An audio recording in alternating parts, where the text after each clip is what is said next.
Hier, j'étais avec un groupe, je faisais une conf avec un groupe, ils étaient 30. J'ai posé la question, qui a acheté la version payante de ChatGPT? Bah, sur 30, zéro. Waouh. Ah ouais. Zéro! Zéro. Aucun n'avait acheté le truc, la version payante, ils utilisent pas ChatGPT 4. Mais bordel, mais j'ai le droit! J'ai le droit!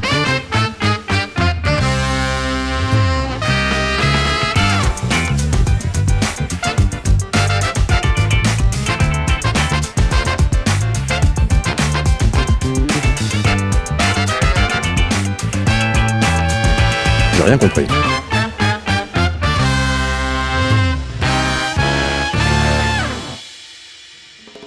Hola hola amigos et bienvenue dans Silicon Carnet, le podcast tech picante en direct de San Francisco. Mon nom est Carlos Diaz, entrepreneur, podcasteur et investisseur. Je suis le gringo en chef de cette émission et chaque semaine, je vous propose de débattre avec mes invités des sujets caliente de la Silicon Valley. Alors cette semaine dans Silicon Carnet, je vous demande d'accueillir Eve Halimi. Ça faisait un petit bout de temps qu'on l'avait pas dans Silicon Carnet. Elle nous revient. Comment ça va, Eve ? Toujours à New York ? Toujours à New York, très heureuse d'être là. Merci Carlos. Ben, c'est toujours un plaisir de t'avoir. Et puis il y a Hélène Leperson qu'on avait la semaine dernière avec nous et qui nous revient cette semaine. On va parler d'IA avec vous, Hélène et Eve. Et puis on a un invité, un special guest. C'est Alex Kouniank. Je le dis bien ? Yes, c'est ça. Voilà. Alors, ce qui est très drôle avec Alex, c'est que on se connaît pas. En fait, Alex, c'est un fan de Silicon Carnet. On a une communauté sur WhatsApp qui s'appelle l'Hacienda, qui est super active. Et on s'est rencontrés dans l'Hacienda avec plein d'autres auditeurs. Il y a plus d'une centaine d'auditeurs de Silicon Carnet qui parlent. D'ailleurs, vous en avez rien à foutre de parler avec moi. J'ai l'impression, c'est en fait dans l'Hacienda, vous parlez entre vous, quoi. Non. Je suis que de passage, quoi, en fait. Donc, raconte-nous un petit peu l'Hacienda, parce que les gens qui nous écoutent, ils connaissent pas forcément, quoi. En fait, c'est quoi ? Bah, c'est une communauté où, du coup, on a dit plusieurs sujets. Il y a des communautés sur l'intelligence artificielle, il y a un café où on raconte un peu n'importe quoi. Il y a un truc sur les VC. Il y a plusieurs choses un peu sur certains secteurs où on discute un peu tech, on discute beaucoup IA. C'est le sujet que je suis le plus. Et donc, du coup, chacun échange sur des sujets divers. On poste des news, on interagit avec tout ça. C'est un super outil de veille, hein.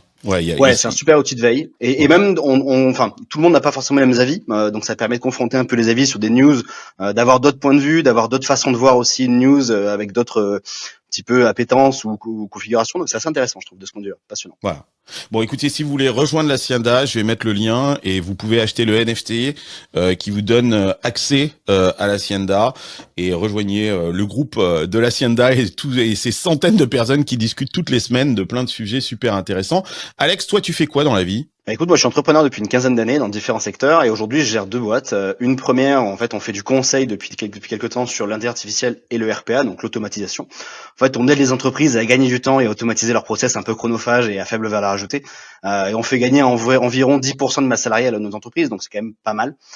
C'est quand même énorme. Pour donner un ordre d'idée sur le RPA, pour 1 euro investi, les clients récupèrent 3.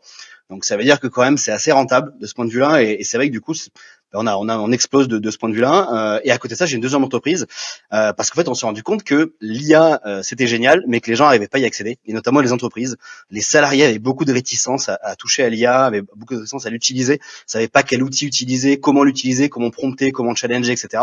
Et donc du coup on a créé un outil qui s'appelle Helix qui est un SaaS où en fait on agrège plusieurs IA, donc aujourd'hui on a 9 IA qu'on agrège, et en fait tu poses ta question et nous on va trouver la meilleure IA pour te répondre.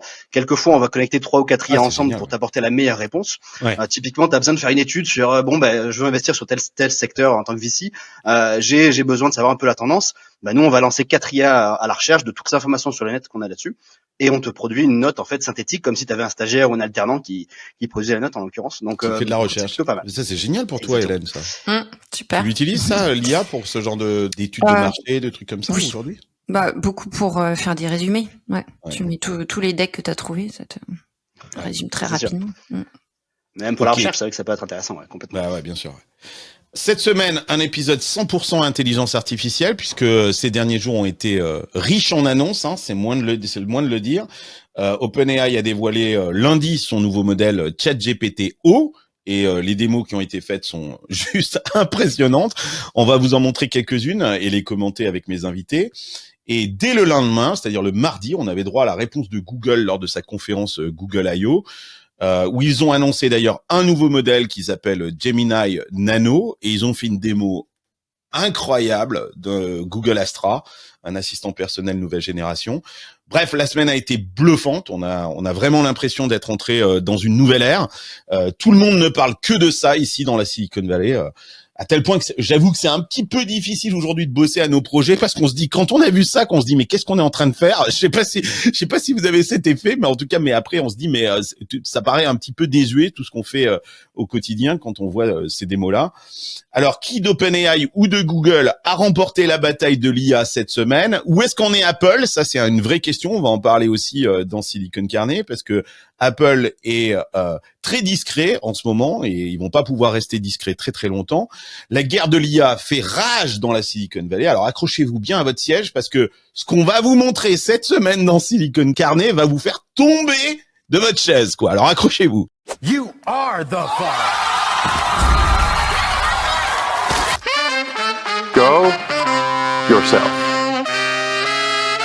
Alors c'est OpenAI qui a annoncé lundi son nouveau modèle ChatGPT 4o. Alors le O, je crois que c'est pour omnimodal, hein, quoi. Je crois que c'est pour ça le O, si vous posez la question pourquoi O. Donc c'est un assistant multimodal que on peut piloter à la fois par la voix, mais qui est aussi capable d'interpréter et aussi générer du texte, des vidéos et de l'audio en temps réel. Ça s'est passé lundi à 9h du matin ici à San Francisco. C'était une démo assez intéressante. D'abord, il n'y avait pas Sam Altman. Sam Altman n'était pas là pour cette démo. Tu l'interprètes comment, toi, Alex ? Ça montre que maintenant on passe au produit. Disons qu'avant c'était très centré sur l'homme. On a vu qu'il y a eu pas mal de problèmes justement à ce sujet-là, pas mal de controverses avec Microsoft, etc. Donc là peut-être que on laisse place à quelqu'un qui connaît très bien le produit. Mira est exceptionnel de ce point-là. C'est Mira Murati qui est la CTO en fait de OpenAI. Qui a fait sa démo était incroyable, hein, la conférence n'a duré que 30 minutes. Donc c'était pas très très long, très bien séquencé. Elle a commencé à parler d'abord de ce modèle qui donc ce nouveau modèle ChatGPT 4o qui est disponible gratuitement en 50 langues dès le début. 50 langues, c'est énorme, hein, c'est 97% de la population mondiale. Alors c'est disponible sur le web. Ils ont aussi annoncé une application desktop. Je l'ai pas encore utilisée moi de mon côté. Je sais pas si elle est déjà disponible ou pas. Non, pas encore disponible. Ça arrive. Mais on l'attend. On l'attend avec impatience, parce que sur le browser il y a quand même quelques limites. Et là, il va y avoir une application desktop. Et là, tu vas être content, Alex. ChatGPT 4o est aussi disponible pour les développeurs, puisque à travers l'API de ChatGPT, les développeurs vont pouvoir développer leurs propres applications dans le store de ChatGPT. Et alors là, avec ce qu'on a vu là, qu'en fait the sky is the limit, quoi. Ça c'est très impressionnant. Alors les démos sont super impressionnantes, comme je le disais. On va revenir sur chacune d'entre elles. Ce qui est très intéressant aussi, c'est de voir qu'OpenAI a fait son annonce 24 heures avant la conférence de Google I.O. Bien joué OpenAI. Bon, l'idée c'était vraiment d'essayer de couper l'herbe sous le pied à Google, hein, et de vraiment placer Google comme une sorte de suiveur. On va aussi analyser dans cet épisode les annonces de Google I.O. du lendemain, qui eux ont fait une conférence beaucoup plus longue, hein, qui durait plus de 2 heures, et on va comparer un petit peu ces deux annonces. Avant qu'on regarde les démos, petit tour de table. Quand la conférence a été finie, qu'est-ce que vous vous êtes dit ? Ah, que ça y est, on commence à rentrer dans un vrai monde, le monde du futur, hein. Ça faisait penser à Her, justement, au film. Ah ouais, alors là, la référence, elle est totale. Ouais. Mais clairement, entre même la voix de Scarlett Johansson, hein, c'est vrai que là, aujourd'hui, il y a des questions à savoir est-ce qu'elle va avoir des royalties? La question se pose, parce que c'est vraiment sa voix, hein. Donc, Attends, c'est vraiment la voix de Scarlett Johansson? C'est extrêmement proche. Il y a sur Twitter, il y a pas mal de comparaisons entre les deux. Vraiment, c'est extrêmement proche, hein. C'est vraiment à la limite. Donc, il voulait une voix justement féminine, un peu sexy, etc. Scarlett Johansson, elle est très bien là-dedans. Et c'est vrai que du coup, on se demande si elle va pas recevoir des royalties, quoi. Donc, c'est intéressant que tu fasses référence au film Her. D'ailleurs, j'invite tous les auditeurs à re-regarder ce film qui a quand même plus de 15 ans, hein, sauf que là, à l'époque, c'était de la science-fiction, et que vous allez le voir avec les démos. Ça y est, c'est plus de la science-fiction, on est maintenant dans le réel. Et un des tweets de Sam Altman, ça a été exactement ça. Pendant la conférence, il a tweeté Her. Je montre le tweet là à l'écran. Donc la référence, elle est très très claire. Et c'est marrant, Hélène, parce qu'on parlait il y a pas longtemps dans Silicon Carnet de ces gens dans la Silicon Valley qui sont complètement inspirés par la science-fiction, et quelque part leur roadmap, elle est complètement drivée par toute cette science-fiction dont dont ils ont été abreuvés. Et même toi, tu me disais en off, après cette démo-là, j'ai plein de trucs dans ma tête, j'ai Minority Report, j'ai tout un tas de références comme ça qui me viennent à l'esprit, c'est ça? Iron Man, Jarvis, enfin, tu vois, on se disait qu'on avait hâte la semaine dernière d'avoir des assistants personnels comme Jarvis à la maison. Et là, on a fait un énorme pas vers ça. C'est super excitant, en fait. Tu te dis, mais ce qu'on a imaginé il y a effectivement 15-20 ans comme étant un futur possible, et là, en tout cas, se rapproche très très vite. Donc moi, j'étais limite, j'ai pas réussi à dormir hier. J'ai eu un premier effet qui est bon, ils ont tué Siri, ok. Ouais. C'était mon première conclusion, et puis après j'ai digéré le truc, j'ai réalisé, j'ai re-regardé les vidéos, et en fait là j'étais surexcitée. Ici dans la Silicon Valley, tout le monde est à fond. Tout le monde ne parle que de ça depuis lundi. Eve, à New York aussi, les gens en parlent? Pas trop, beaucoup moins que je pense que vous. J'ai fait pas mal de dîners en plus avec des founders récemment, et c'est pas un énorme sujet de conversation. Enfin, moi, j'ai été complètement choquée quand j'ai vu les démos. Je trouve ça hallucinant à quel point. Enfin, j'étais juste en choc. Mais oui, les gens n'en parlent pas beaucoup à New York. Alors ça, c'est intéressant parce que on a l'impression, et on le dit souvent, que dans la Silicon Valley, on vit un petit peu dans une bulle, mais je pense que, et c'est pour ça que je voulais vraiment faire cette émission aujourd'hui et l'axer uniquement sur ce sujet-là, parce que j'ai l'impression qu'en France, c'est pareil, quoi. C'est les gens en ont entendu parler, ils savent qu'il se passe quelque chose, mais ils n'ont pas du tout conscience à la fois de la vélocité avec laquelle les trucs sont en train de se développer, et de la portée finalement de ces choses-là. Alors je vous propose de rentrer dans le vif du sujet et de vous montrer une première démo. Ce qui est très impressionnant dans ces démos, c'est que on est vraiment face à une conversation complètement naturelle. Il y a une vitesse d'interprétation finalement de la conversation par l'intelligence artificielle qui est assez bluffante. Il n'y a pas du tout de lag, ce qui rend vraiment la conversation ultra réaliste. Ce que je veux dire par là, c'est que vous vous rappelez avant avec Alexa ou Siri ou Meta AI, il faut activer les AI. Il faut dire Hey Meta et lui parler, et il va écouter ce qu'on va dire, et puis il va y avoir un temps de processing pour que la chose soit restituée ensuite derrière. Et là, on est passé à un stade où il n'y a plus du tout ce lag-là. Je vous propose de regarder par exemple ici une démo où c'est un ingénieur, bien évidemment un ingénieur de chez OpenAI, qui demande des conseils à ChatGPT-4o, donc ce nouveau modèle de OpenAI, pour préparer un entretien d'embauche. Hey, how's it going? Hey, Rocky. I'm doing great. How about you? I'm awesome. Listen, I got some huge news. Oh, do tell. I'm all ears. Well, in a few minutes, I'm going to be interviewing at OpenAI. Have you heard of them? OpenAI? Huh? Sounds vaguely familiar. Kidding, of course. That's incredible, Rocky. What kind of interview? Well, it's for a software engineering role, but I just need to know, do I look presentable, professional? Well, Rocky, you definitely have the I've been coding all night look down, which could actually work in your favor. Maybe just run a hand through your hair or lean into the mad genius vibe. Your enthusiasm is what's really going to shine through. I don't have a lot of time, so I'm just going to throw this on. What do you think? Oh, Rocky, that's quite a statement piece. I mean, you'll definitely stand out. Though maybe not in the way you're hoping for an interview. Okay, I got it. Alors bon, plein de choses à dire, hein. Vraiment, je sais même pas par où commencer, tellement c'est stupéfiant. La fluidité de la conversation, pas d'interruption. C'est d'ailleurs intéressant parce qu'on le voit interrompre l'IA dans la conversation, et l'IA s'arrête toute seule, prend en compte ce qu'il est en train de dire. Interprétation à la fois de l'audio et de la vidéo. Qu'est-ce que vous retenez là quand vous voyez ça? Qu'est-ce qui vous choque? Tu disais, Eve, je suis en choc, quoi, en fait. Sans déconner, on a été choqués. Il y a tout qui me choque.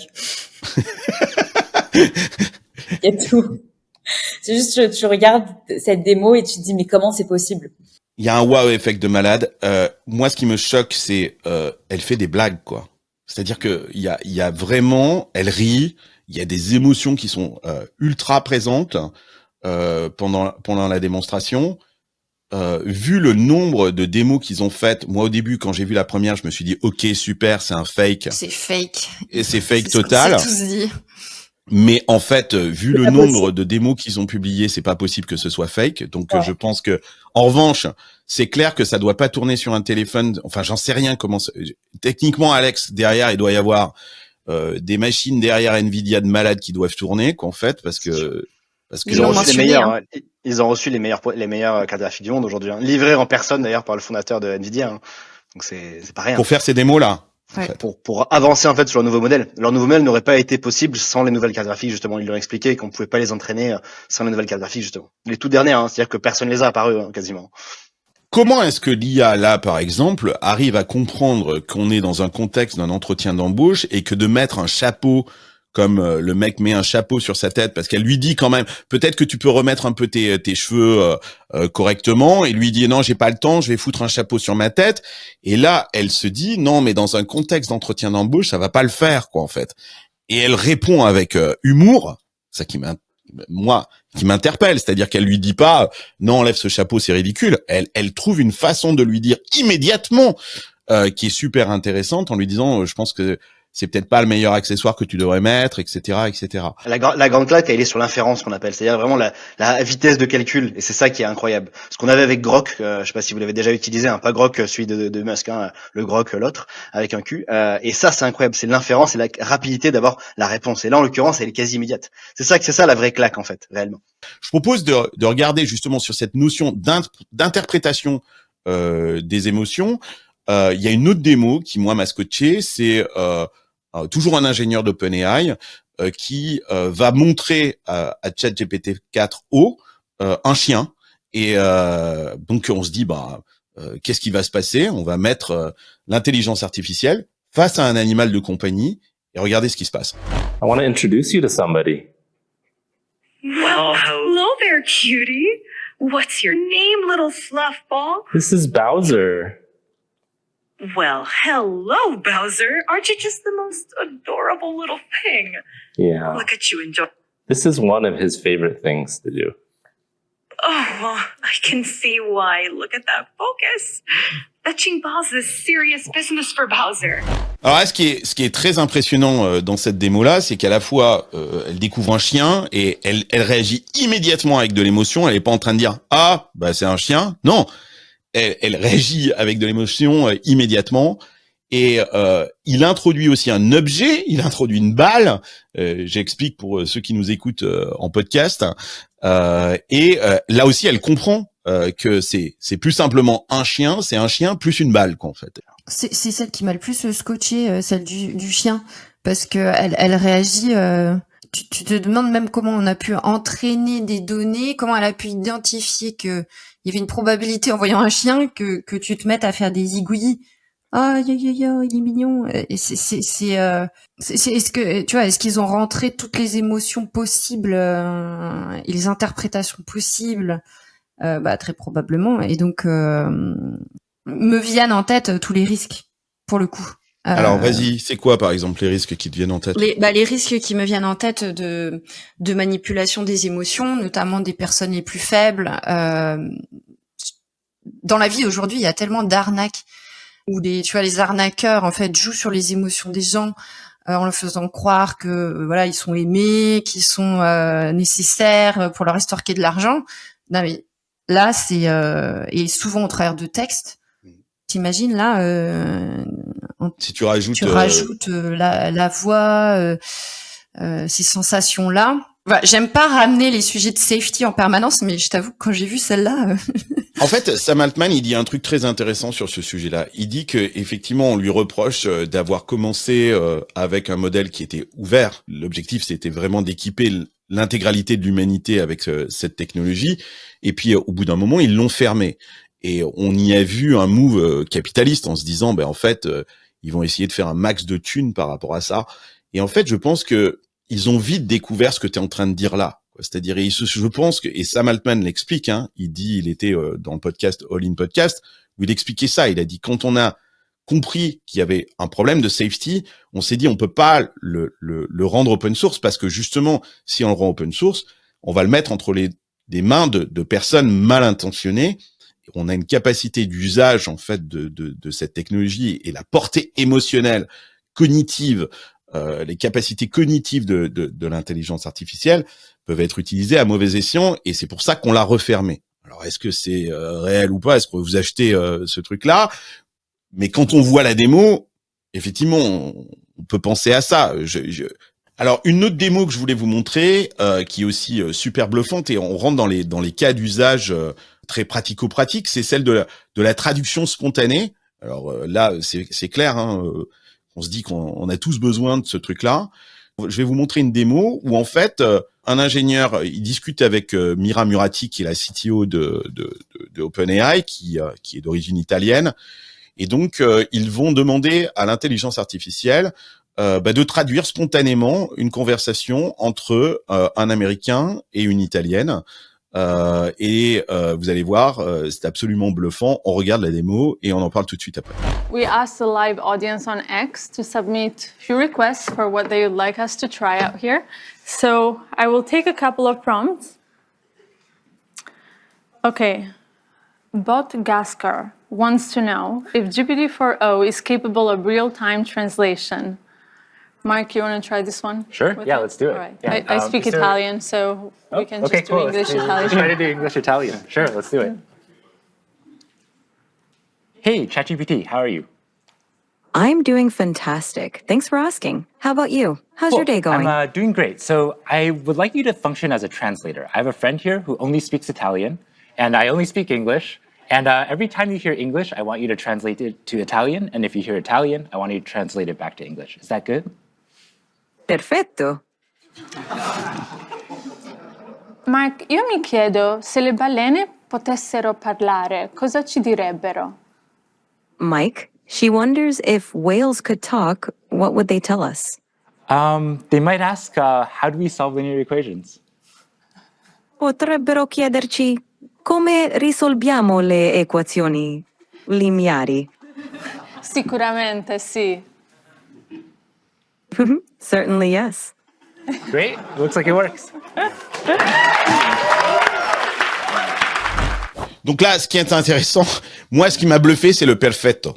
Vraiment. C'est-à-dire que cette capacité, il demande à ChatGPT de jouer le rôle du traducteur. ChatGPT a compris qu'il allait devoir traduire en italien et il fait une blague, quoi, en fait. Il dit, OK, perfetto. Let's go, quoi, en fait. Et ce qui est très intéressant, c'est dans la réponse. C'est-à-dire, elle parle en italien. Et là, l'intelligence artificielle est capable de se mettre à la troisième personne. Il va pas simplement traduire. Il va dire, en fait, ce que ta copine est en train de te dire, c'est 2 points. Et là, elle fait la traduction. Et on a vraiment l'impression d'avoir un humain qui est là, un véritable traducteur. Et donc, on imagine ça dans nos réunions, quoi, en fait, de tous les jours. De là à intégrer ça dans un Zoom, c'est ultra facile. C'est pour ça que la version desktop va être très intéressante, en fait. C'est parce qu'on va pouvoir intégrer ces composants en surcouche, finalement, d'applications qu'on utilise, qui vont être capables, et le composant va être capable de regarder ce qu'il y a à l'écran et d'écouter aussi ce qu'il y a à l'écran et d'être capable de traduire en temps réel des conversations. Il y a une autre démo, je sais pas si vous l'avez vue, je vais pas la passer, je mettrai le lien dans les notes, où on est véritablement dans un Zoom, et il y a un débat entre les individus, et on demande à l'intelligence artificielle de résumer finalement la conversation qui a eu lieu dans ce Zoom. Et il le fait parfaitement. même pour apprendre une langue, c'est incroyable. Si vous avez des enfants, même vous, si vous voulez apprendre, vous perfectionner, c'est incroyable de pouvoir avoir une espèce de coach. Aujourd'hui, c'est en train de se développer pas mal. Mais là, avec GPT-4o, ça va être encore un nouveau step. On va pouvoir dialoguer en temps réel avec une IA, pouvoir s'améliorer en anglais, elle va corriger nos fautes, ou en n'importe quelle langue d'ailleurs en plus, sans jamais se fatiguer, avec un prix qui est dérisoire. Ouais, il y a une démo où il apprend l'espagnol. Et en fait, il montre à l'intelligence artificielle des objets qui lui demandent de traduire en espagnol. Et ChatGPT, effectivement, lui traduit les objets, lui dit bah voilà, ça s'appelle comme ça en espagnol, etc. Et donc il y a une facilité d'apprendre finalement une langue. Moi, je serais Duolingo aujourd'hui, qu'en fait je ferais bravo avec mes fesses, hein. Très honnêtement, hein. C'est hyper l'action à plonger, hein. Je sais pas si l'action à plonger, oui. Ah ouais. L'action à plonger, justement. Juste après l'annonce de ça a été terrible. Et alors, tout ce qui est tuteur, parce que dans le monde de l'éducation, là, il y a des vraies questions à se poser. T'es prof, tu te poses des questions. Ou t'es tuteur de maths, tu te poses des questions. Je vous propose de regarder, par exemple, cette démo. On demande à ChatGPT de résoudre une équation. Alors, c'est une équation très simple. Je pense que je sais pas ce que ça donne avec des exercices plus compliqués, mais ce qui est très intéressant là, c'est qu'il dit à ChatGPT, aide-moi à réduire une équation à un inconnu, mais ne me donne pas la réponse. Explique-moi tout au long de la séquence comment résoudre cette équation pour faire en sorte que je comprenne. Alors, regardons cette démo d'un tuteur de maths. On revient tout de suite après. On fait une conclusion sur les annonces de OpenAI et on passe à Google I.O. Hello there. I'm here with my son, and I'd love you to tutor him on this math problem, but don't give him the answer. You can ask questions and nudge him in the right direction, but I really want to make sure he understands it himself. And he's here in the room, so you can talk to him directly. Of course, I'd be happy to help. Let's look at the problem together. Can you first identify which sides of the triangle are the opposite, adjacent, and hypotenuse relative to angle alpha? All right, so I'm pretty sure this is the angle alpha right here, right? Perfect. That's correct. Now, looking at the triangle, which side do you think is the hypotenuse? Really, The hypotenuse? I'm not totally sure. I think it might be this one, but I really am not sure. This side AC. You're close. Actually, side AC is called the adjacent side to the angle alpha. The hypotenuse is the longest side of a right triangle and is directly opposite the right angle.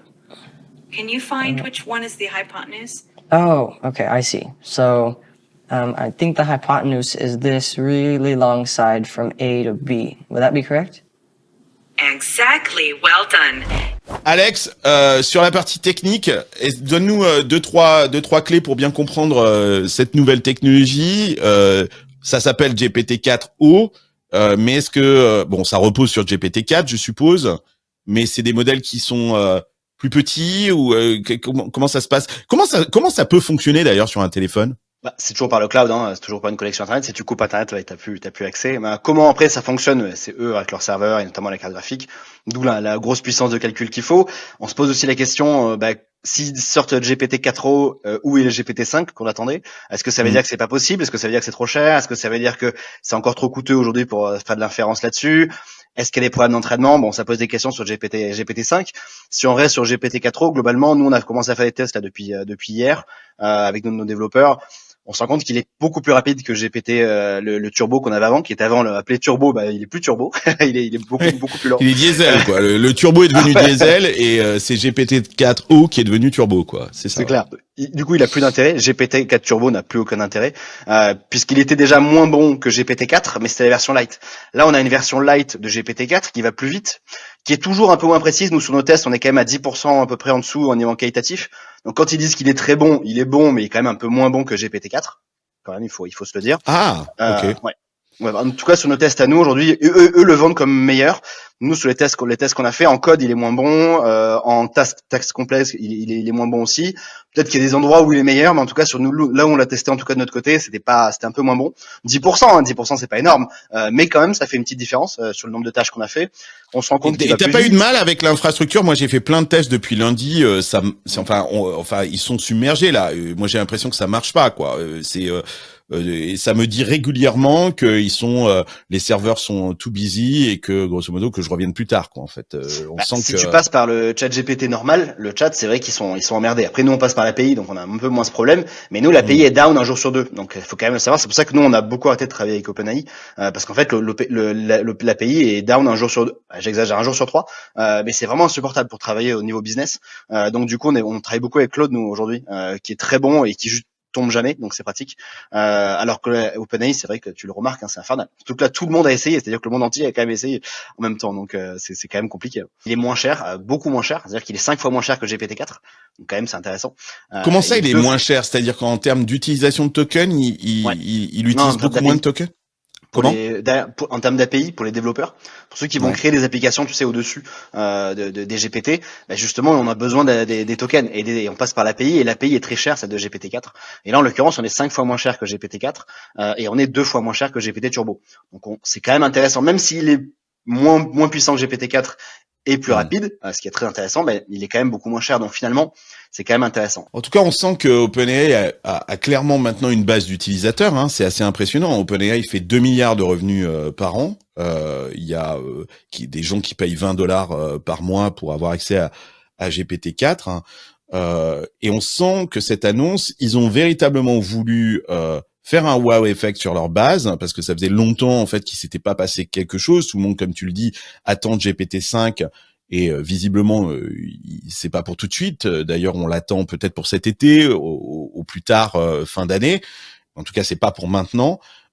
Mais on sent qu'ils ont besoin de satisfaire leur base d'utilisateurs. Peut-être que des gens étaient en train de se barrer et de churner en fait sur leur abonnement ChatGPT. Et là, ça va permettre de créer de la stickiness et de faire en sorte que les gens restent pour continuer, pour tester ChatGPT 4o. Ça c'est clair, hein, c'est un vrai business aujourd'hui. OpenAI, ça crée du revenu. Hein, c'est pas simplement un truc en démo. Eve, de ton côté, une réaction avant qu'on passe à Google I.O. Ouais, il y a moins de 24 heures, le co-founder et chief scientist de OpenAI, qui a fait partie de OpenAI. Pratiquement les 10 dernières années, il a annoncé qu'il part. Et il a annoncé qu'il va travailler sur quelque chose de nouveau. Qu'est-ce que vous pensez de cette nouvelle? C'est assez intéressant aussi dans la séquence d'événements. Les mecs font une conférence incroyable, tout le monde ne parle que de ça depuis lundi. Et puis 24 heures plus tard, décide de partir d'OpenAI. C'est pas le premier qui s'en va, hein. Il y a eu beaucoup de mouvements chez OpenAI. Voilà, on parle d'un co-fondeur. Moi, je sais pas, j'ai pas encore analysé le truc. Il a fait un discours ultra politiquement correct en disant que il avait passé 10 années incroyables, que il est sûr que OpenAI est sur la bonne voie et entre de bonnes mains, etc. Et il annonce son propre projet d'intelligence artificielle. Moi, je pense qu'il y a une vraie que l'épisode qui a eu lieu en novembre, et vous vous rappelez, avec le départ de Sam Altman, et Ilya est resté malgré tout, et on sait qu'il était un petit peu à l'origine de cette fronde avec le board d'OpenAI. Je pense que ça a laissé des traces, quoi, en fait, et que, en fait, je pense qu'Ilya est jamais revenu depuis, qu'en fait, il a été mis un petit peu au placard. D'ailleurs, on l'a pas vu dans cette conférence, il était pas là. Mira Murati, qui était restée très fidèle à Sam Altman, dans cet épisode, c'est elle qui a complètement leadé cette conférence et cette annonce de ChatGPT 4o. Ilya se dit peut-être que il a plus sa place aujourd'hui et dans les démos qui ont été présentées, Greg, l'autre cofondateur de OpenAI, est bien présent et Ilya est pas du tout présent. Moi, je pense que Ilya est parti déjà depuis des mois. Je sais pas ce que vous en pensez. Je pense qu'en fait là, c'est juste la validation. Alors pourquoi l'avoir fait juste après la démo? Je sais pas. Je sais pas comment l'interpréter. Avant, ça aurait été compliqué quand même. Ça aurait été compliqué. Après, il y a eu pas mal de départs là ces dernières semaines, hein, quand même. Il y a eu la VP of People. Il y a eu Jen Like, qui est un peu la personne qui est chargée du réalignement du modèle. Donc, il y a quand même pas mal de départs là récemment depuis quelques semaines. Donc, ça peut poser des questions aussi sur qu'est-ce qui est en train de se passer en interne. Est-ce qu'il y a une division des points de vue? C'est possible. Alors ensuite, c'était au tour de Google de faire ses annonces le lendemain. C'est un peu la réponse du berger à la bergère. Et elle s'est pas fait attendre, cette réponse-là. Je propose de regarder maintenant de plus près ce que Google a annoncé lors de sa conférence Google I.O.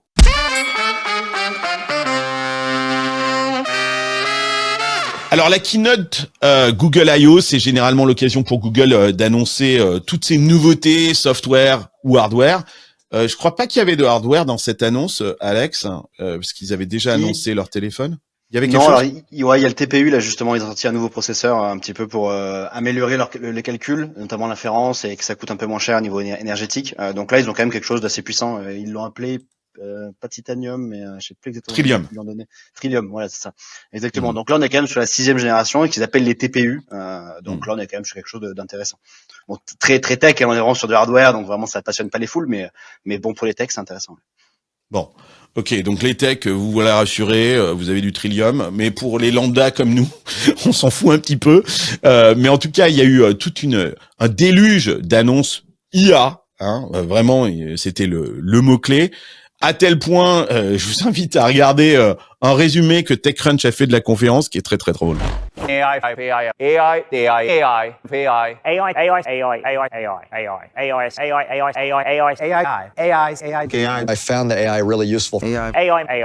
Bon, on sent bien que Google a pas l'intention de se faire doubler par OpenAI. Il a véritablement la volonté de faire la course en tête et de montrer que c'est lui le patron de l'IA. Alors, conférence qui n'a strictement rien à voir avec celle d'OpenAI. Hein. C'est une conférence, celle-là, elle a duré 2 heures. On a eu toute l'armée mexicaine de Google qui a défilé sur scène. J'ai eu l'impression que tous les PM tous les product managers, il fallait qu'ils soient sur scène pour parler de comment est-ce que eux ils ont mis en place l'AI dans leurs produits. C'est très bien fait. Hein. La scène était incroyable. Il y avait même Marc Rebillet qui est absolument hallucinant, qui a fait une démo de Google DJ, qui était assez drôle. Mais moi personnellement, j'ai préféré la conf d'OpenAI, qui était beaucoup plus intimiste, et puis surtout qui a duré 30 minutes, hein, et il y avait besoin de 30 minutes pour faire le truc. Là, on s'est tapé 2 heures et on a touché à peu près tous les produits possibles de Google. Google, c'est une boîte qui fait 2000 milliards de chiffre d'affaires, hein, donc forcément ils ont plein de trucs à annoncer. Donc du coup, qu'est-ce qu'ils ont annoncé? Petit retour. Gemini maintenant s'appelle, d'après ce que j'ai compris, Gemini Nano. C'est le nouveau nom qu'ils ont trouvé pour Gemini. Pourquoi est-ce qu'ils ont changé le nom, Alex? C'est le côté multimodal, quoi, en fait? Ouais, pour montrer un changement aussi, parce que le problème c'est que Gemini a été très très décrié, hein, personne l'utilise, il faut être réaliste. Enfin, en tout cas, moi je connais personne. Mais c'est nul, c'est juste nul. Vous l'avez utilisé, enfin c'est nul à chier, quoi, en fait, quoi. Mais je trouve ça nul aussi de garder le nom Gemini enfin, ils ont pas essayé de rebrander le côté Gemini aussi, donc j'ai pas trop compris ce qu'ils ont essayé de faire avec cette annonce. Je sais pas, ils ont peut-être payé très très cher en fait le copyright et le nom de domaine Gemini, ils se sont dit il faut qu'on l'exploite quoi, fait à mort. Donc maintenant ça s'appelle Gemini Nano. Alors là aussi mot d'ordre, c'est multimodal, donc ça veut dire que là aussi ça interprète, c'est pas simplement du texte. Ça qui est intéressant, c'est que aujourd'hui jusqu'à présent on dialoguait avec l'intelligence artificielle à travers des prompts qui étaient des prompts textuels, et là on est en train de passer à un mode d'interface homme-machine qui est à la fois visuel et audio, et Gemini va dans la même direction. En ça, c'était assez proche finalement de la démo de OpenAI de la veille. J'ai trouvé la voix beaucoup moins sexy, et parce qu'il y a un truc comme ça, c'est-à-dire que dans la démo de OpenAI, et c'est ça qui est un peu flippant, Hélène, moi je suis à 2 doigts de tomber amoureux, hein.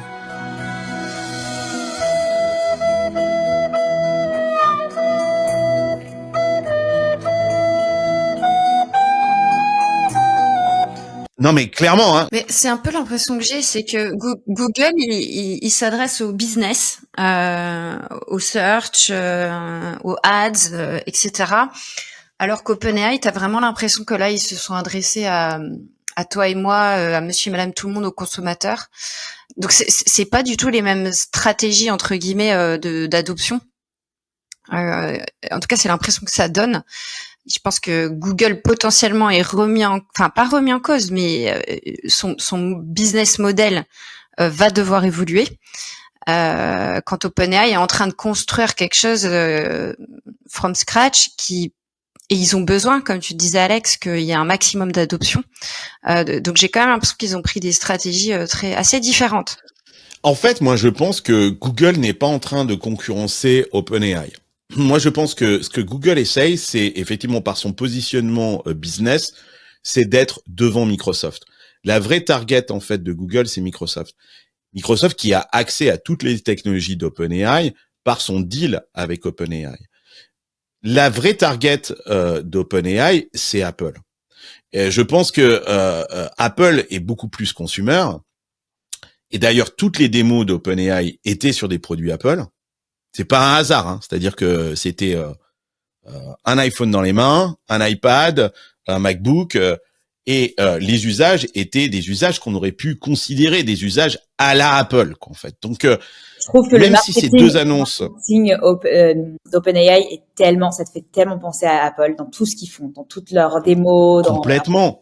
Donc je pense qu'en fait, on essaye, peut-être qu'on interprète par la succession de ces conférences une sorte de rivalité entre OpenAI et Google, et je pense qu'en fait on se trompe là-dessus, quoi. C'est-à-dire que Google a absolument besoin, parce qu'ils ont une suite business workplace qui est très importante, comme Microsoft là, d'intégrer en fait l'IA dans sa suite workplace, et après les annonces de Google I.O., clairement, Google est en tête là-dessus. Hein. C'est-à-dire que aujourd'hui, voilà, l'IA de Gemini, elle est intégrée dans Gmail, dans Google Drive, dans Doc, dans Sheets, dans Slides, partout, quoi, en fait. Ça y est.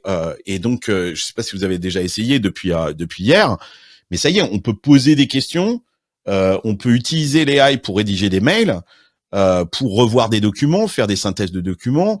Voire même des synthèses de conversations d'emails. On peut poser la question, voilà, il y a un thread avec 268 emails, fais-moi la synthèse de ce thread d'emails. Et là-dessus, ils sont clairement en avance, ils ont marqué véritablement une position de leadership sur Microsoft là-dessus, qui d'ailleurs, Microsoft a annoncé qu'il allait créer son propre modèle.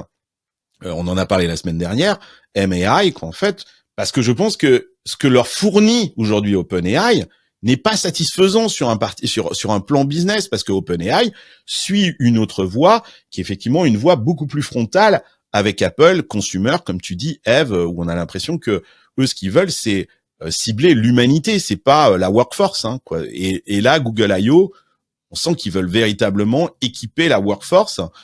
J'aimerais beaucoup te suivre, parce que je pense qu'aujourd'hui, stratégiquement, si j'étais à la place de Sundar Pichai, je pense que c'est là-dessus que j'irais, sur toute cette partie, créer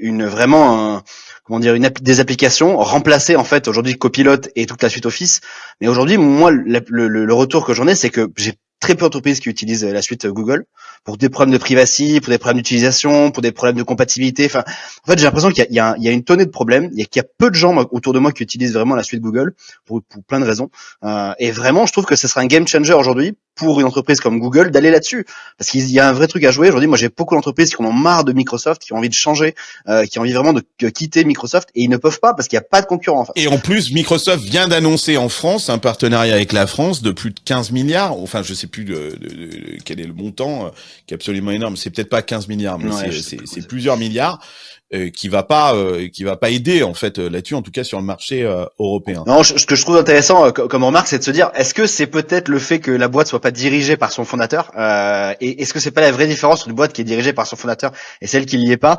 On voit par exemple des boîtes créées par Musk ou comment s'appelle notre ami de Meta, qui justement, on voit qu'ils ont une vision, ils ont une vraie vision sur leurs produits, une vision long terme. On voit que Zuckerberg est en train de faire un all-in sur l'IA, c'est intelligent, c'est malin, il a une vision à 10 ans, lui il s'intéresse pas à 3 ans, lui il s'intéresse à 10 ans. Et ça je trouve ça puissant. Face à des gestionnaires comme on a à Google, comme on a à ces boîtes-là, Microsoft, etc. Et on voit que là on est vraiment face à des gestionnaires qui sont là plus pour gérer un risque et non pas pour prendre vraiment un temps d'avance sur le futur.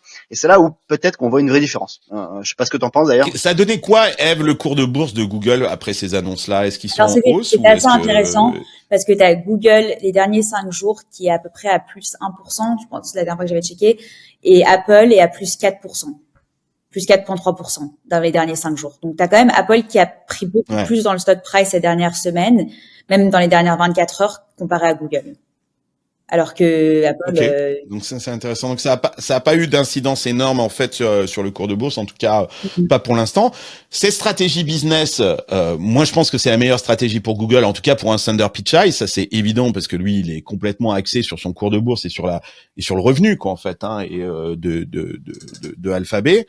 Mais il y a eu quand même des annonces et notamment celle de Google Astra. Alors là où on n'est pas du tout dans une logique de business.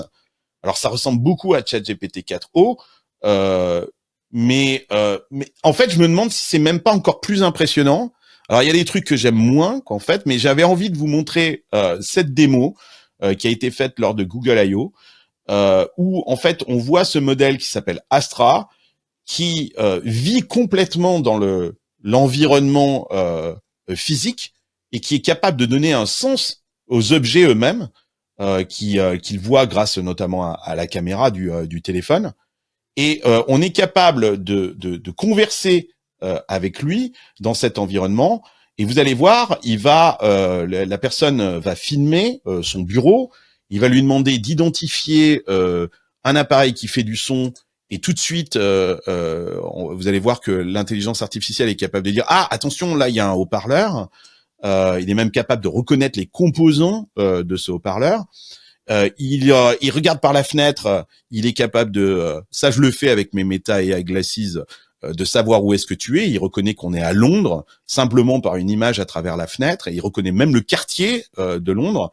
Et alors le truc qui m'a vraiment bluffé, c'est qu'à un moment il lui dit, vous allez le voir dans la démo, j'explique pour ceux qui nous écoutent en audio.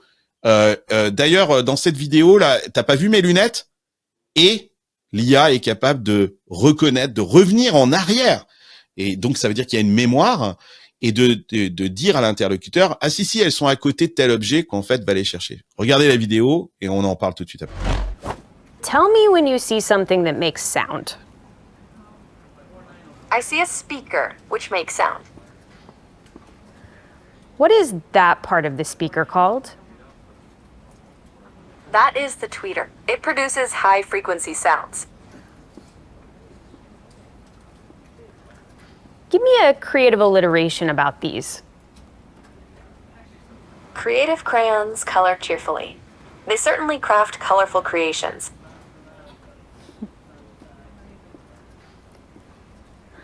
What does that part of the code do? This code defines encryption and decryption functions. It seems to use AES-CBC encryption to encode and decode data based on a key and an initialization vector, IV. That's right. What neighborhood do you think I'm in? This appears to be the King's Cross area of London. It is known for its railway station and transportation connections. Do you remember where you saw my glasses? Yes, I do. Your glasses were on the desk near a red apple. Alors, la voix, c'est pas ça. Hein.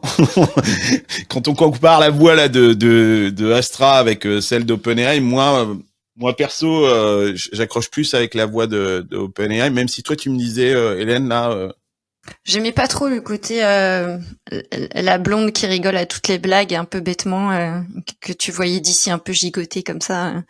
Donc moi j'ai choisi une voix d'homme. Un peu poufiasse, c'est ça ce que tu es en train de nous dire. Il y a un côté poufiasse chez OpenAI. Et contre nature. Hein. Non, je trouve que ça a son charme. Je pense que ça marche pour les femmes et pour les hommes. Mais en fait, on est d'accord. Pour l'instant, c'est que des mecs qui utilisent ça. C'est des nerds, c'est des développeurs, des trucs comme ça. Donc là, on est clairement dans une sorte de biais sexiste, ultra sexiste chez OpenAI.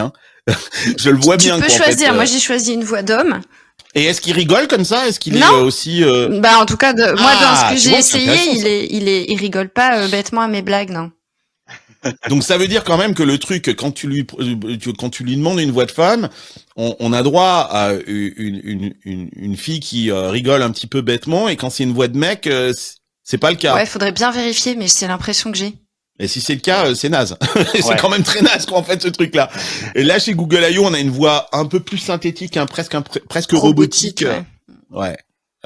Mais ce qui est très impressionnant aussi dans la vidéo, on en parlait là avec Alex, c'est et ça on l'a pas chez OpenAI, c'est la capacité d'interagir dans la vidéo, c'est-à-dire de dessiner sur la vidéo pour commander en fait l'intelligence artificielle, de lui montrer quelque chose en faisant par exemple une flèche en live sur la vidéo, et l'IA va se concentrer sur le point que tu es en train de montrer.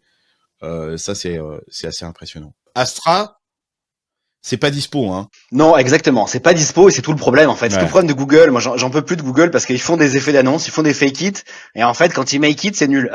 Donc, en fait, on avait été très déçus il y a quelques mois. Vous vous souvenez tous, je pense, de la vidéo qui était incroyable, etc. On l'a jamais vu. Là, aujourd'hui, c'est toujours, et puis il appelle le projet Astra. C'est même pas Astra, c'est juste un projet Astra. Donc, est-ce qu'on va le voir? Je pense que oui, blague à part. La question, c'est, on va le voir dans combien de temps? Parce que là, ils annoncent peut-être dans quelques mois, fin d'année. Enfin, à la fin de l'année, OpenAI, ils seront en leur V2 et elle sera incroyable, en fait. Donc, à un moment donné, il faut aussi que Google arrive à se positionner et rattraper un retard. Et je pense que les gens en ont marre, en tant que développeurs, en tant que professionnels qui sont dans ce secteur. On en a marre, en fait, d'avoir des annonces de Google qui, derrière, sont nulles parce que Gemini, c'est pas terrible. Là, Astra, peut-être, ça sera décevant aussi. Soit par la voix, soit par l'interaction, soit par les blagues, soit par tout ça. Et à un moment donné, on est souvent déçu par Google aujourd'hui. Et c'est vrai que ce serait bien qu'ils fassent quelque chose, quand même, aujourd'hui, qui a de la gueule et qui marche bien. Alors Eve, tu faisais la remarque par rapport à Apple. C'est vrai que quand on voit toutes ces démos, on peut pas s'empêcher de penser à Apple et de se dire que bon, où est-ce qu'est Apple quoi dans ce truc-là quoi. Ils sont complètement passés à côté de la vague IA et que les annonces de OpenAI, on a l'impression que tout d'un coup le David maintenant c'est OpenAI et le Goliath c'est Apple. On sait qu'il y a une conférence, la conférence d'Apple. La développeur conférence aura lieu le 10 juin. La date a été annoncée, donc on suppose qu'il va y avoir une réaction d'Apple parce qu'on sait que Tim Cook arrête pas de dire partout que 2024 sera l'année de l'IA pour Apple. Donc face à ces annonces, on attend la prochaine développeur conférence avec impatience. Je pense que c'est intéressant aussi qu'on a vu Warren Buffett vendre beaucoup de ses positions dans Apple récemment. Ah ouais. Ouais, c'est dingue, avant la conférence qui va avoir lieu en juin. Je pense que le timing est assez intéressant. Berkshire, c'est un des principaux actionnaires de Apple. Oui. Aujourd'hui. Il y avait 40% de donc son ça, c'est portfolio. énorme quand même. Un Warren Buffett qui vend ses actions, il se passe quelque chose. Warren Buffett avait 40% de son portfolio il y a un mois dans Apple. Donc c'était vraiment la plus grosse position qu'il avait, c'était Apple, de loin. Et il est en train de vendre. Il est en train de vendre. En tout cas, moi, je me suis dit, quand j'ai vu ces deux conférences, j'ai pas pu m'empêcher de penser que ces deux conférences, en tout cas celle d'OpenAI, pour moi, c'est très très clair, était un message à Apple. C'est-à-dire que le fait que la conférence ne soit que de 30 minutes, je pense qu'ils ont pas tout montré, ils en ont gardé sous le capot. Et je pense qu'il y a un deal qui est aujourd'hui on le sait, ils sont en train de discuter avec Apple pour savoir si Apple a le choix aujourd'hui d'intégrer soit Gemini, soit OpenAI dans sa nouvelle suite de produits qu'ils vont annoncer le 10 juin. Et moi, j'ai eu le sentiment que cette démo-là d'OpenAI, c'était une démo pour Apple. Je me suis senti presque dans une sorte de réunion de business development chez regardez Apple. Et d'ailleurs, on a mis que vos produits, en fait, et regardez ce que vous pouvez faire. Et je pense que s'ils choisissent OpenAI, peut-être que le 10 juin, ils vont montrer. Alors, qu'est-ce qu'ils vont choisir? Est-ce qu'ils vont choisir Google Gemini parce que ils ont un deal avec Google depuis de nombreuses années, notamment sur le search. Donc, Apple et Google sont déjà des partenaires business. Ou est-ce qu'ils vont choisir OpenAI? Ça sera intéressant à regarder. En tout cas, je vous propose de passer au dernier segment de cette émission où on va regarder un peu la position d'Apple qui est très compliquée, y compris en bourse, comme le disait Eve. Ils sont clairement à la traîne. Les ventes d'iPhone sont en baisse. La Vision Pro, elle se vend pas comme elle aurait dû se vendre. Alors, est-ce que rien ne va plus chez Apple? On en parle dans Silicon Carnet.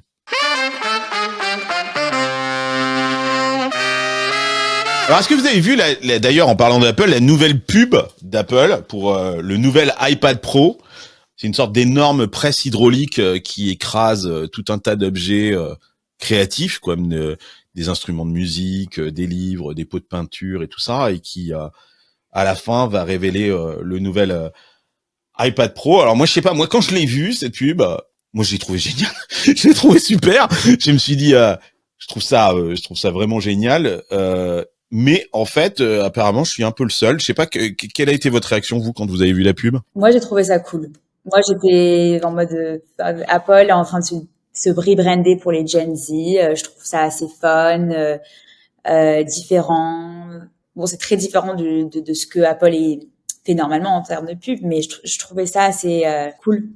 Ouais, parce qu'en fait, quand on regarde les dernières pubs de Apple, c'était des pubs très tech, quoi, en fait, où en gros on parlait du nombre de pixels de la caméra, du nombre de CPU, de corps, de bidules. C'était des trucs où grosso modo ce qu'ils vendaient c'était de la puissance et là tout d'un coup, bah c'est pas ça, quoi. En fait, c'est pas de la puissance qu'ils sont en train de vendre, c'est vraiment quelque chose de créatif, de nouveau. Je me suis dit tiens, ça y est, on renoue un peu avec un Apple innovant, créatif, machin, nanana. Mais pourtant, les gens, ils ont pas vu ça. Ouais, c'est raté. Non, mais c'est une pub ratée parce que ils ont voulu. Toi, tu dis que c'est une pub ratée, ouais. C'est une pub ratée, clairement. Les pubs, ça sert soit à construire de l'amour pour la marque, tu vois, du brand love, ou à mettre en avant des intérêts produits. Et en fait, là, ils ont montré de la destruction au lieu de la compression. C'est un peu, ils sont passés à côté de la. C'est comme ça que ça a été interprété. Ça a été interprété comme de la destruction. Et quand tu fais une pub et que les gens auxquels tu t'adresses, qui sont en gros les créatifs, la perçoivent mal, c'est qu'elle est ratée. Il n'y a pas, tu vois, tourner autour du pot. Elle est ratée. Et je pense qu'Apple, ils ont un peu le syndrome. De l'ado qui a grandi, qui est maintenant le père de famille. Ils en sont plus au stade où ils sont le challenger qui devait tuer, tu vois, IBM avec la pub iconique des années 80 là où tu vois, tu parles de celle avec le marteau. Ouais, avec le marteau où il venait en fait libérer les gens du joug de la surpuissance d'IBM. Et en fait, aujourd'hui, c'est eux le père de famille, c'est eux qui doivent montrer l'exemple, c'est eux que les autres veulent dégommer. Et ils peuvent plus se permettre à commencer par OpenAI, le rebelle de service, tu vois. C'est plus leur rôle. Et je pense qu'ils ont voulu faire un truc, genre on revient à notre ADN, mais en même temps, c'est raté. Mais oui, parce qu'on peut pas s'empêcher de penser quand on voit cette pub à la pub Think Different, quoi, en fait, des années 90, je pense, ou début des années 2000, je me rappelle plus quand est-ce que c'était cette pub, où là vraiment Apple se positionnait comme encore une fois un acteur en marge du marché habituel. C'était une pub qui avait fait beaucoup de bruit. D'ailleurs, cette pub, elle avait pas été bien reçue à l'époque, mais pourtant elle a été complètement acceptée. Il y a une anecdote, je ne sais plus où j'avais lu ça, où même Steve Jobs, la première fois qu'il a vu cette pub Think Different, il était pas sûr en fait. L'agence lui a présenté ça et il a dit non, c'est pas possible. On voit pas le produit. Il y a une faute grammaticale dès le premier écran, quoi. En fait, Think Different, ça veut rien dire. En fait, c'est Think Differently, quoi, en fait. Voilà. Et en plus, il disait c'est hyper prétentieux. On montre des penseurs. Il y a Gandhi, il y a Einstein, etc.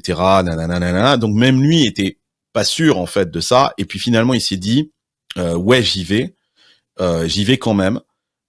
Et quand la pub est sortie, il s'est pris tout dans la gueule, quoi. En fait, les gens étaient putain, c'est quoi cette prétention de Steve Jobs de se comparer à ces Winston Churchill et des gens comme ça.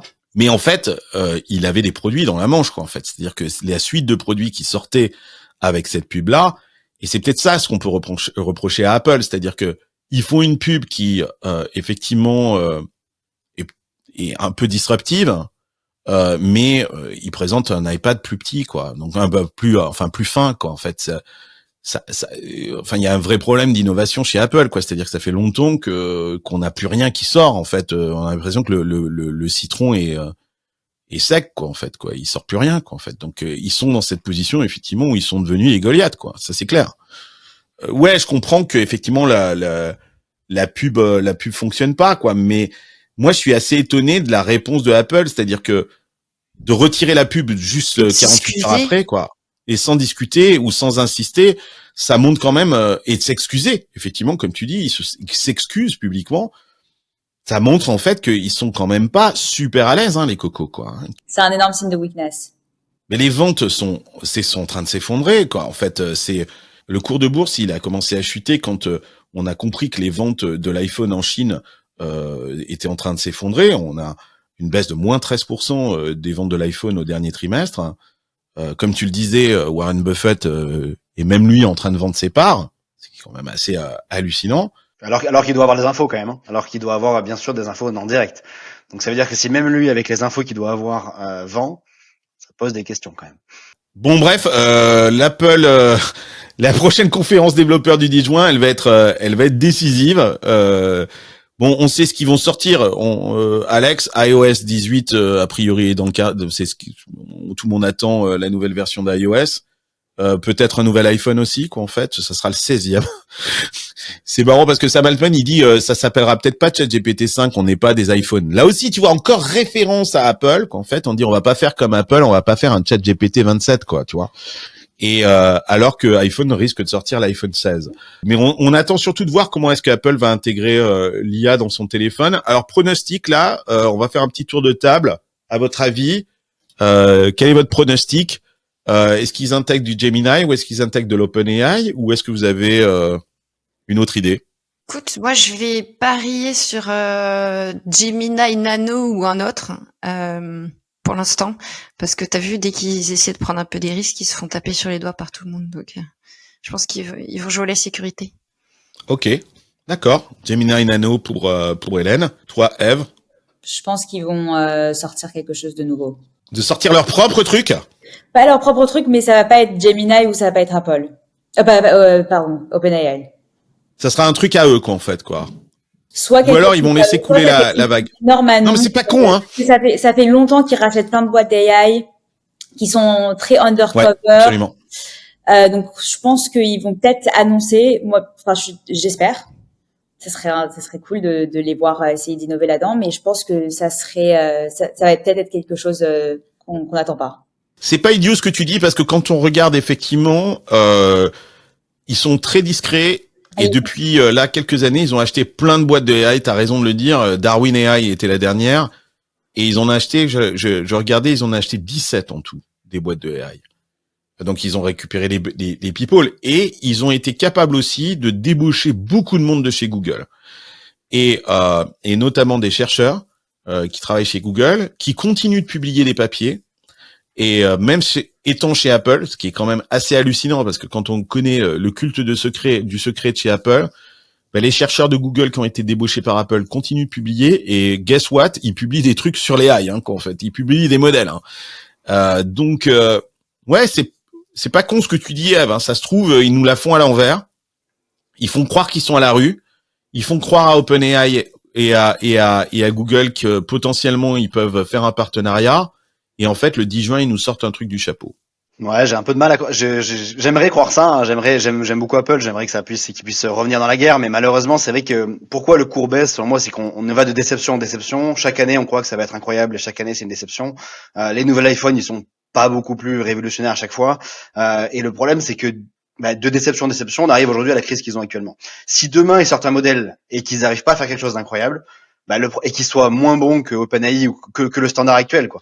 Le problème, c'est qu'ils vont décevoir encore une fois, et donc en fait, au niveau des ventes, au niveau des investisseurs, etc., ça va être terrible. Donc je sais pas s'ils peuvent prendre ce risque au moins cette année. Peut-être que l'an prochain, la question sera différente, mais pour cette première année, je pense qu'ils vont passer sur OpenAI parce qu'aujourd'hui, c'est state of the art, c'est le meilleur aujourd'hui. Il y a pas vraiment de questions. Il y a Anthropic qui pose des questions, mais globalement, OpenAI est meilleur là-dessus. Ils peuvent pas se permettre, je pense, de décevoir une nouvelle fois. Il faut quelque chose qui fonctionne tout le temps, qui a des gros serveurs. On voit aujourd'hui OpenAI à quel point ils ont investi. On parle de centaines de millions de dollars, hein, quand même, pour entraîner les modèles. Peut-être qu'Apple l'a fait, mais s'ils l'ont fait, c'est très discrètement. Ils ont sorti des petites choses pour les développeurs. On peut maintenant entraîner des modèles sur des Apple, etc. Il y a plein de petites choses, mais il n'y a pas eu de vraie avancée. Donc sorti de nulle part comme ça, en tant que si on doit parier. Moi, je parie sur OpenAI. La sécurité aujourd'hui, c'est ça qu'il faut faire. Apple sait qu'il a un atout incroyable que personne d'autre n'a, c'est sa capacité de distribution et de généralisation de la technologie. Donc, je pense que effectivement, c'est un super deal pour OpenAI ou Google d'être embarqué dans les produits Apple. Mais effectivement, c'est pas con ce que tu dis, c'est peut-être que intermédiaire. Il y a une question de GPU aussi. Il y a une question d'hardware. C'est que, pour suivre un peu l'actualité là-dessus, peut-être c'est secret et c'est possible, hein, mais chaque fois qu'il y a des hardware, c'est soit Meta qui rachète des milliards, soit OpenAI, quoi. Non, moi je pense qu'ils ont trop investi dans l'AI et ils ont gardé trop tout secret depuis ces dernières années pour rien annoncer aussi. Enfin, je pense il va y avoir une surprise. Mais ça se trouve, ils vont sortir leur propre chipset, hein. Ça se trouve, hein. Ça se trouve que le 10 juin, en fait, ils ont peut-être une chipset, et c'est pour ça qu'ils en ont rien à foutre de Nvidia, parce qu'en fait, ils ont une chipset de prête, quoi, en fait, et qu'ils vont la sortir, et que peut-être parce que ce dont on parle pas là, quoi, en fait, et que Apple peut faire, c'est d'embarquer tout ce qu'on est en train de voir là dans un téléphone, quoi, en fait. Et parce que là, comme tu le disais, Alex, ça ne marche qu'avec une connexion Internet et avec des serveurs qui sont équipés de cartes graphiques de chez Nvidia de malade. Donc, si Apple sort le 10 juin un truc qui est sa propre chipset sur son téléphone avec des capacités en fait de fonctionnement local, ça serait assez incroyable. Mais est-ce que ils sont prêts? Le 10 juin, c'est demain. Donc c'est un très bon point en tout cas, Carlos, parce que là-dessus, c'est vrai qu'ils ont toujours montré des choses au niveau hardware assez impressionnantes. Ils arrivent à réduire les coûts, ils arrivent à réduire l'inférence, à réduire la taille des gravures, etc. Ils ont toujours été très forts là-dessus. Donc peut-être que tu marques un point là-dessus, c'est un très bon point. Ouais. Enfin, moi, si j'étais eux, j'achèterais Mistral, quoi, en fait. Et puis voilà, s'ils ont le chipset plus Mistral, c'est parfait, quoi, en fait, quoi. Bon, écoutez, il se passe plein de choses. Je suis pas sûr qu'on comprend tout, quoi, en fait, mais c'est assez passionnant. Moi, j'invite vraiment les gens à aller regarder ces démos, d'aller comprendre, parce que la fracture numérique, elle va être colossale, quoi. Il faut véritablement que les gens s'intéressent à ce sujet-là. Les implications, elles sont colossales, pas simplement sur un plan business, mais sur un plan individuel, sur un plan éducatif, sur plein de choses comme ça. Moi, j'ai été voir mes filles et je leur ai dit, écoutez, pour votre anniversaire, il y a le cadeau, je suis désolé, c'est GPT-4, vous avez pas le choix, quoi, en fait. Je paye $20 par mois pour vous, mais c'est ça votre cadeau d'anniversaire, parce que je vois pas d'autres choses plus utiles aujourd'hui quand on a 17 ans ou 20 ans que de pouvoir utiliser ces modèles et de s'adapter, parce que demain, je le répète, les gens ont peur que l'IA remplace leur job. C'est pas l'IA qui va remplacer votre boulot, quoi. En fait, c'est des gens qui maîtrisent l'IA qui vont vous remplacer, quoi, en fait. Donc, il faut absolument que vous vous équipiez et que vous montiez en compétence sur ces sujets-là. Donc, allez-y, c'est maintenant que ça se passe. Bon, allez, je vous donne rendez-vous la semaine prochaine pour un nouvel épisode de Silicon Carnet. La semaine prochaine, on va parler d'un truc.